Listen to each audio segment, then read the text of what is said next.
Lan chong hava bodo ve moi cho tiel tiel mai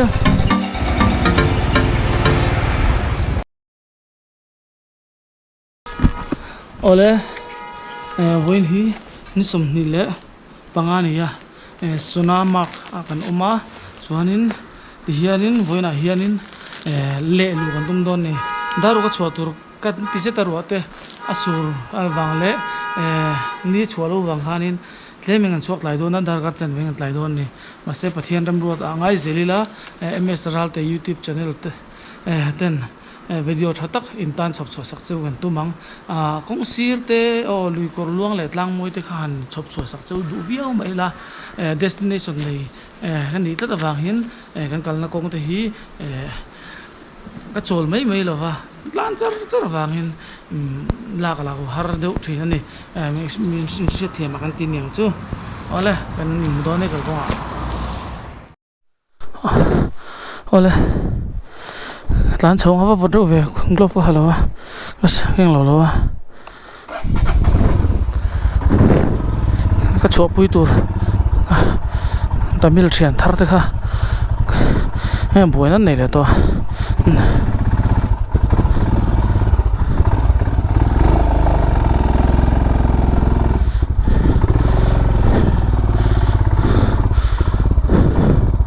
he ja bong ek ngai so ra sao khar pe to lo khar ve mero sa hei aram chung khan ta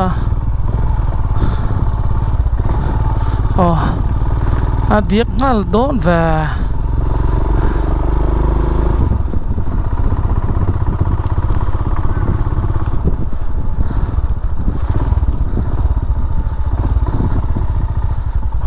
lo lên trốn lẩu xỉm chứ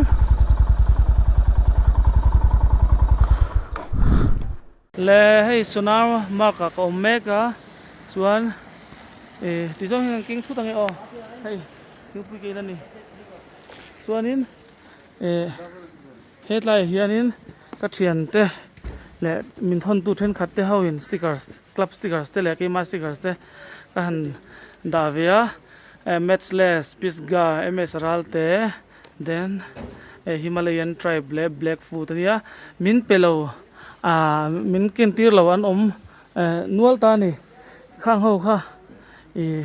hey ka helmet atang te amun ka thlen huna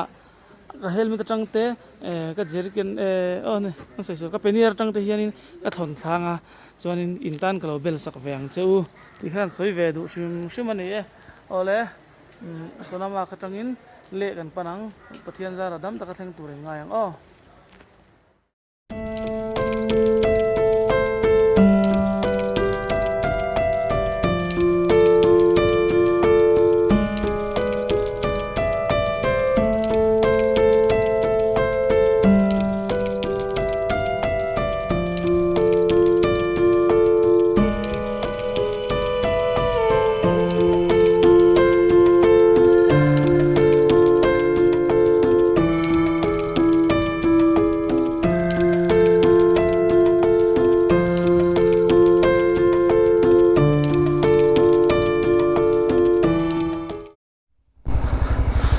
ole hey hello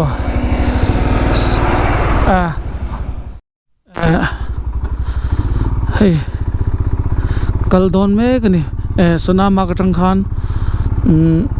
dar ko chhotung an ne somi ta pani son muang thei din dem lu ka mani hian lo in thurol thei bere te chu ka te ma se kong le lo kan kal na chin hla to se thurol pui han nei lo chu thil thabera ka ngai lo ve chu wang zon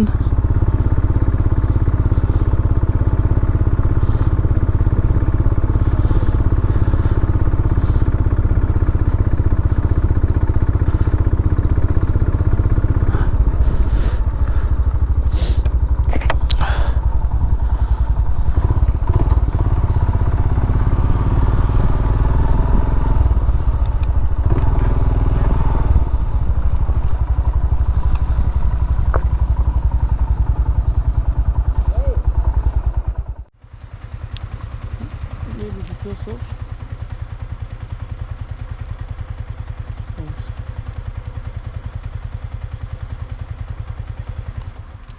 Ready.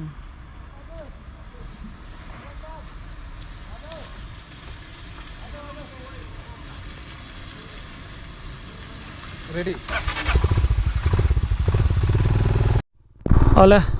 National Highway 1 akan tlan me ka GPS te lo chiang lo bul tang kan ti thawele a chuanin an tlan na tur hi nal khop mai ka ngai nat lo chi vek khania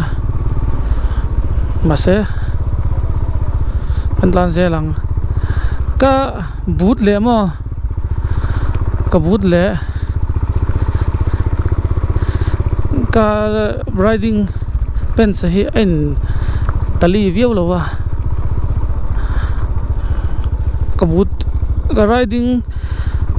waterproof hi ti to mang ti do duang ate de ula ka duain lian theng ber ka leive mo ka tia so tiang son nia lo en la ron nor phe de ngang chhia po chu wang chon hemi riding but le riding pants riding ni kal chho vel he ain pot mar ve de ula ka abon viau lo thei khom mai eng puni se hey chua pui ka nei ve to sim sima mani ngo nga kal kha mani tian solo khan ni lo nei aum chuang lo re reng lo mu solo lo vel kha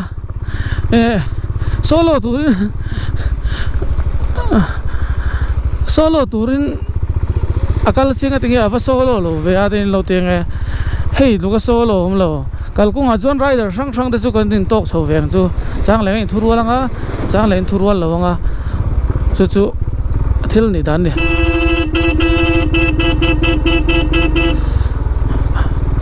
an mol siamo heng hoi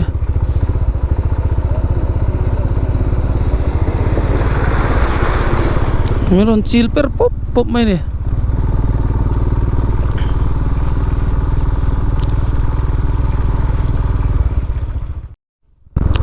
amun vel hi moi khop mai kari nai so atlan hoi khop mai ma ka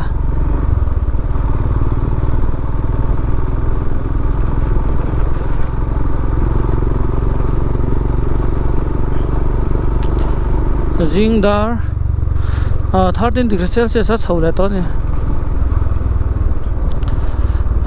Jojila Tunnel project kalme kania tunnel hin siam top zel mai hetlam pang ho zo chu a that ber porinam shortcut ber kong chiam manglo ani lo chonin englai pun kong hi chireng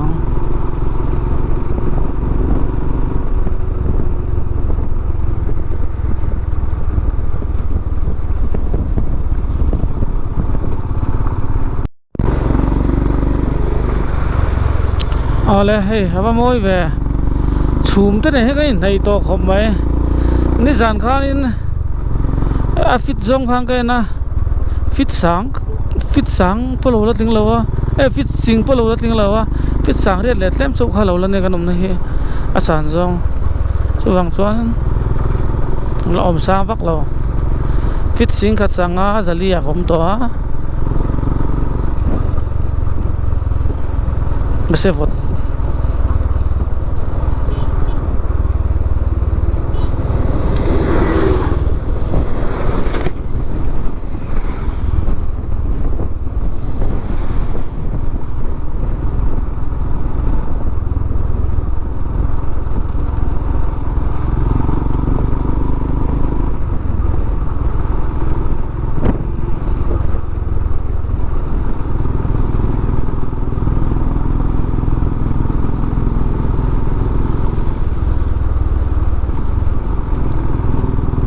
to khop mai a ma se amoi turang zong khai tlai truck local hianin a lia ta fek mai ni khu da khon truck local pele mai so ta so an fatam ve an ron jing chuani hi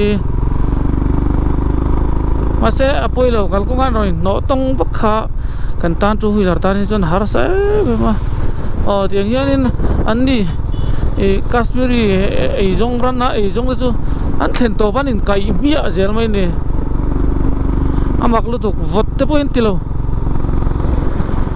ni zan khan in 8 degree Celsius ania kamulum zolo trepa tiang vel zonin kaumani chuwang chuan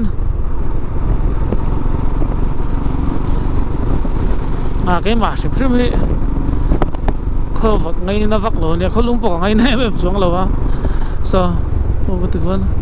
ka pain atam thayang ber hetlam pang hiron late atia harsa ni tra lada kan then chonin muang changin ang lo te po ngani kan onanga GoPro drone te po mo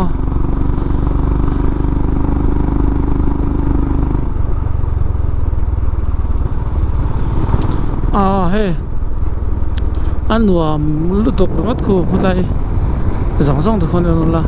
lai khu kan tlan thang la tur ni mai lo mo ka tia kan tlan dan he chuk zon kan tlan zela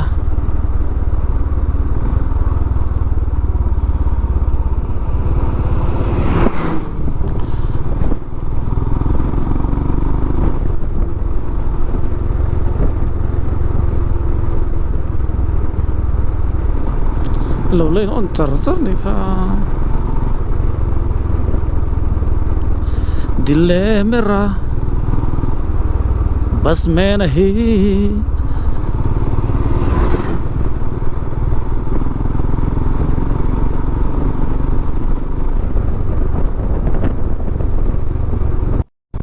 moi si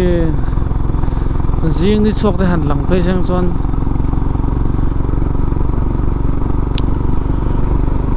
zia le zual dang national highway wana kanom char char dona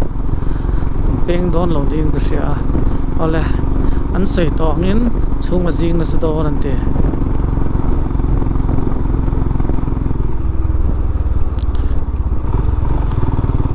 la ve no lang o chum jing he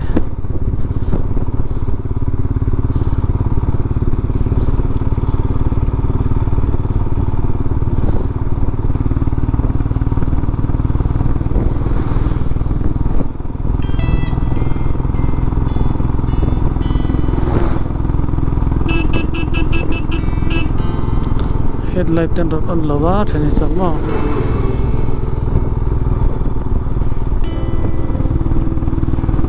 thì phải là lúc chung á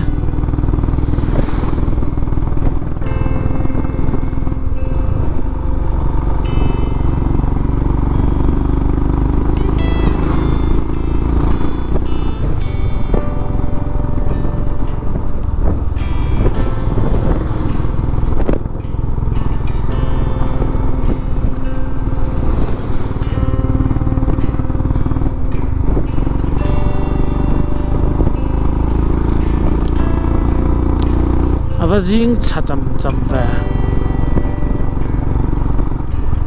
khá rồi lắm chút vậy hết lại tôi đã sang cho bốc xí lâu mà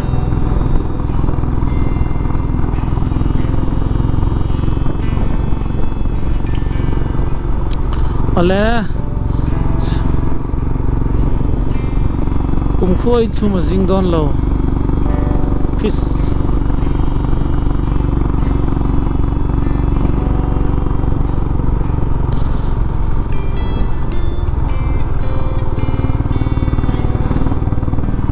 sai mấy đó mình léo mà nó khăn chân cái rệp to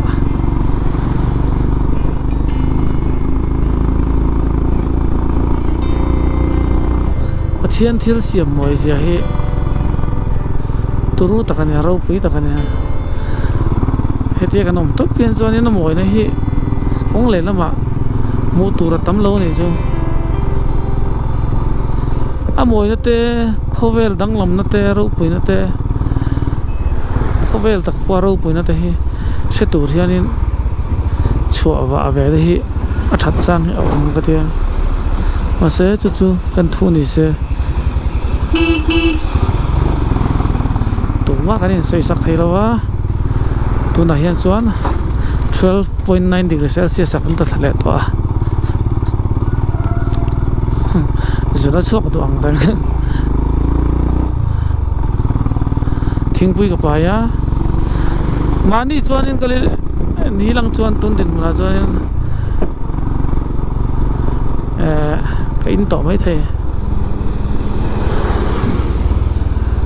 han din tir chung ve ne kha tiang kha a boi thak chang tam o military don locks tui atam ve tong ren mai sit phai gan chuan tui lampang hang al lu ta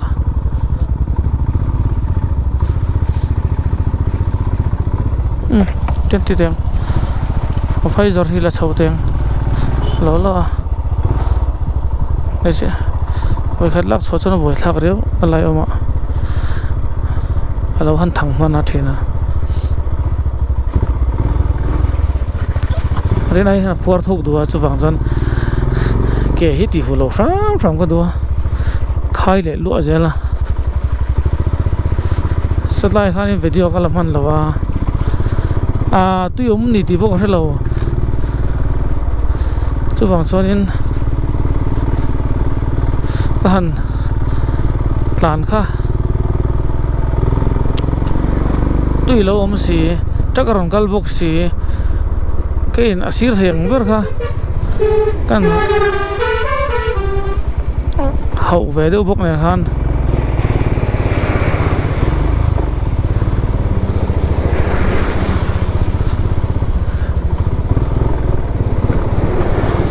kasira pick up nghe alto khalo kala min on lurwal pui ni zo ka hau sep le kala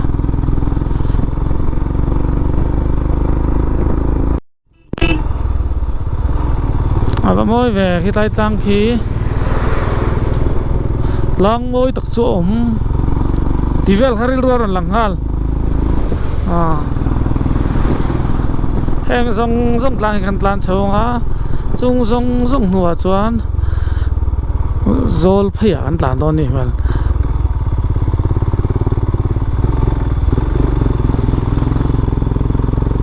ai zele moi zia o chhum jin ram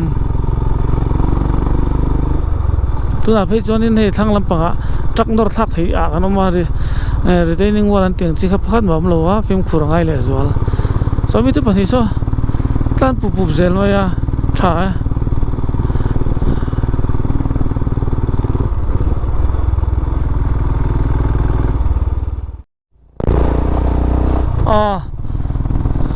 karit vera ulu to ka tlan chaka har khop mai lichin khanin vai ho ka bia man horor kong close mai nan ting ka sia chuwang chuanin han tlan man mo dan view po kha he zin ko a hian che chuang lo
le hetlai mun a hian khai moi chho til mai a tha te kan la zoi zoi a chon ban brick phun chu hinga chowa hei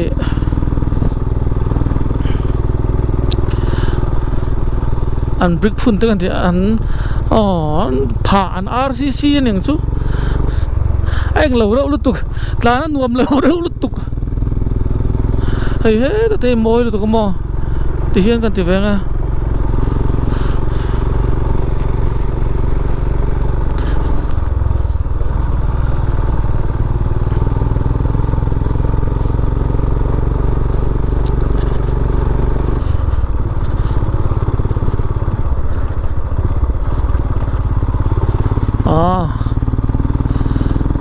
kan nungam bita pani so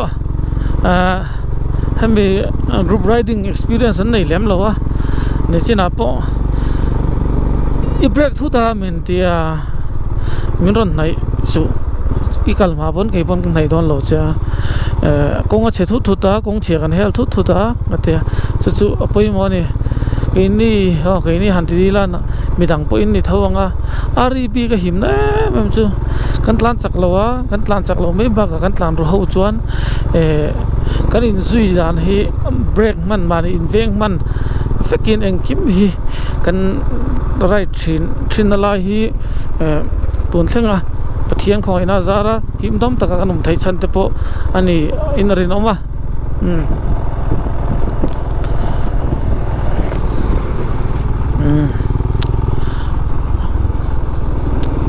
hey le chuan pan vele tamai chu ni ya ole hey le ladak chu pan chuan kan kal le mek chu ni ya eng po chu ni se dar kar rukle min sunga pasari tlan tur kan nia kem jathum le ti voin chuan in kho e lai he kan lut man lo mai thaya a chan chu drone te kha kan le ve a so lai ve la han thlo tir ve te pucha kam ve la ma le tara mase drone an permit lo na mun ka siat je la ya then pa el zeta na tia permit lo na mun a chuan in drone signal ti boi thei tu tur omanga drone hi a vek thei ti wa man moi va sundar lagta hai ani top temperature po 11 a chho atla thale to le mi anti file long chung le hey kalau she danin nakina kal tur de pon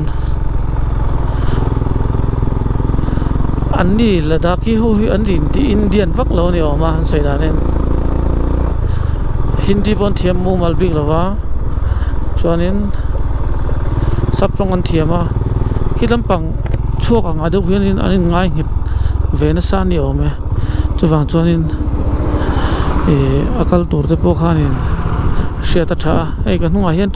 thian pa a roi la te ka te ho kut lei vel thil ti hi India flag hi oma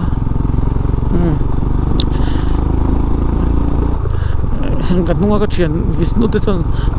la tha to ron te ma se eng ma problem in siam lo chuanin ti hianin atlak ma chu da ka tuma aizol thing atla lo ni chon athala ma ngai la tha ome tuna ha thil poil tu ka ti ka online ring kha ko alun of mo ka ti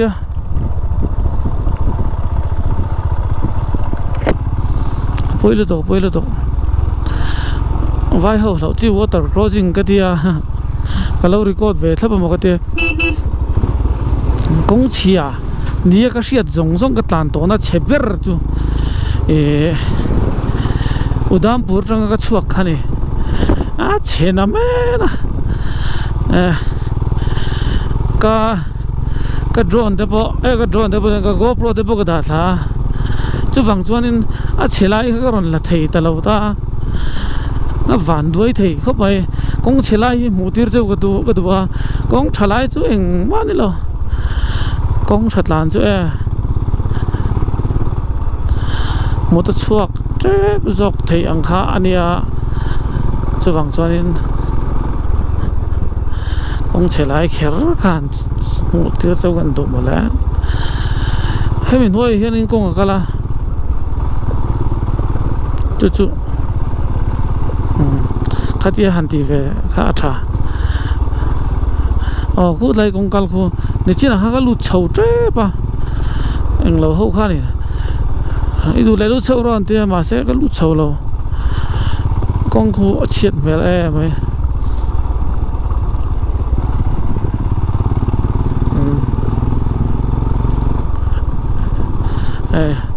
hetiang khopa sang ale wow so moi don lo to hi eng lo kan lo mu thin khani hi enge YouTube kan lo mu thin kan lo mu thin kan ti teng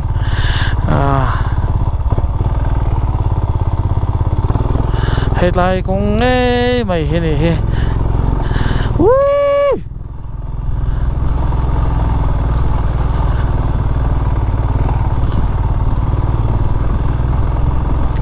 hey headline kong nghe mày hi come on break headline kong nghe mày hi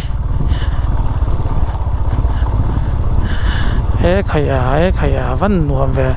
và này thắc tự nhiên cái thằng rằng cái leng cái lằng nghe ngay tụi rằng ai là video nên lạc chuan video lạc ngay bảo vệ gì là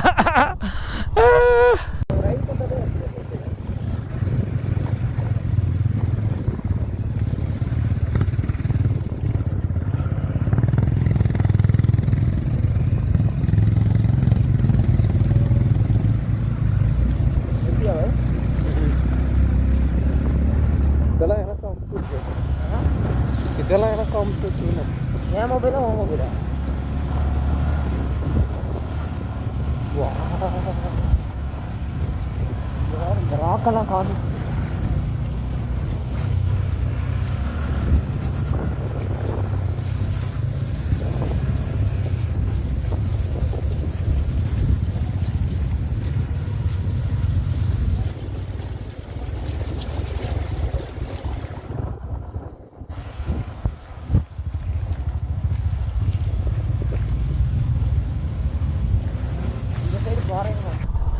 What a beautiful but enge alo mzong punin ka ngai tu alo mo min tlan pel ten tum to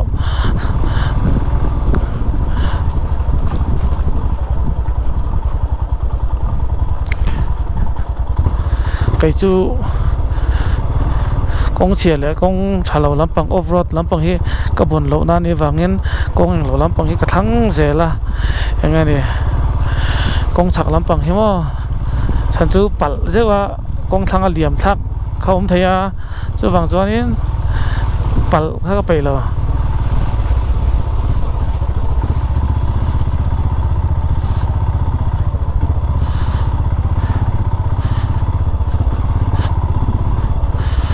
kai kha zong kha chu he jin kong a kong chelo trắc ốm lâu á con phản này gì à không ngày tuần lệ tốt tiếng con phản này gì à trắc rồi cái tang này xe ngày tuần tệ cũng khát chép đốn lút tụ cái này dù chúng làm bằng anh kiếm hay chúng làm bằng rau rền lá thì cái rau rền lá tên lâu chú vàng cho nên mình ngày sắc phâu thì cái gì à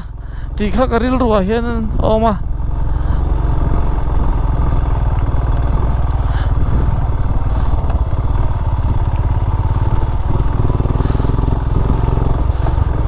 hai tay phải chốt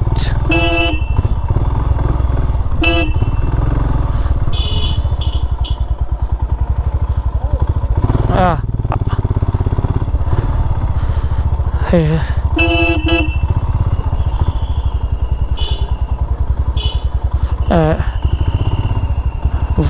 they have to pass them.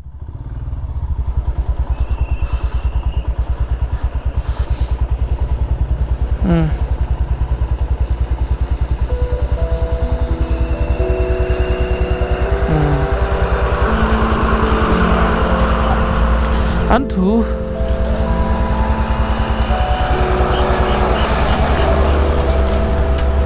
anh sinh một nơi hạ thác về đón em.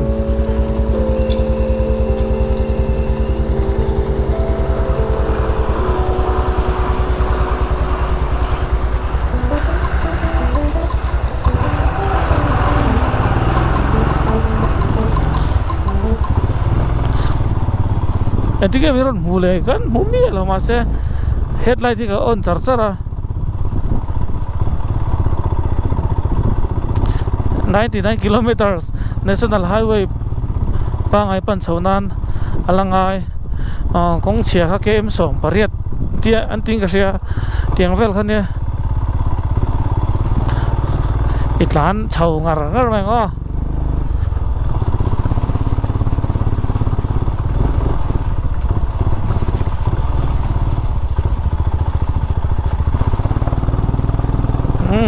cũng sẽ ruột con sâu vàng về môi là tóc ăn lùng tay môi thằng anh nhá khay tụt tóc đi phát tăng sau mấy cái sau có dầu phốt xe cho anh cả lòng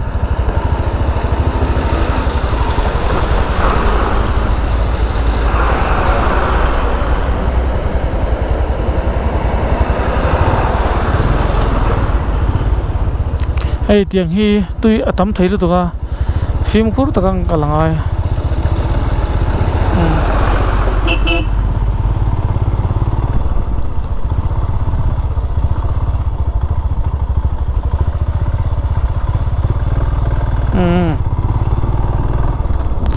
cái GPS là thọc bốc xí là vả chẳng chuan in hoi hoi thì về tới bộ ngay này là mua cái tiệc ha tu nào khanin anh còn tàn phê tùy hắn còn đại phê bộc bùng mày em lâu rồi là anh mà rồi là khanin cả đinh mía mày tàn phê về mía mày này mày mi pạc cái nhà ló mi nhà lóm lâu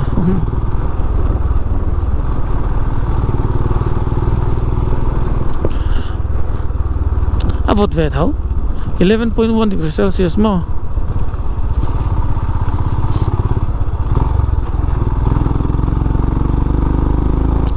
thì hiện là loading top dễ lắm khỏi thao wow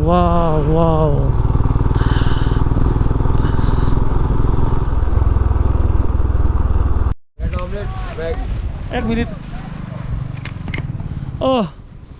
ये जगह का नाम क्या है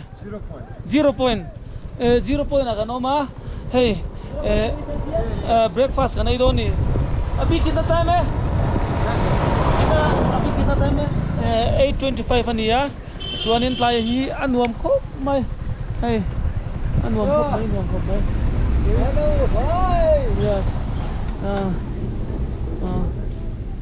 yes dia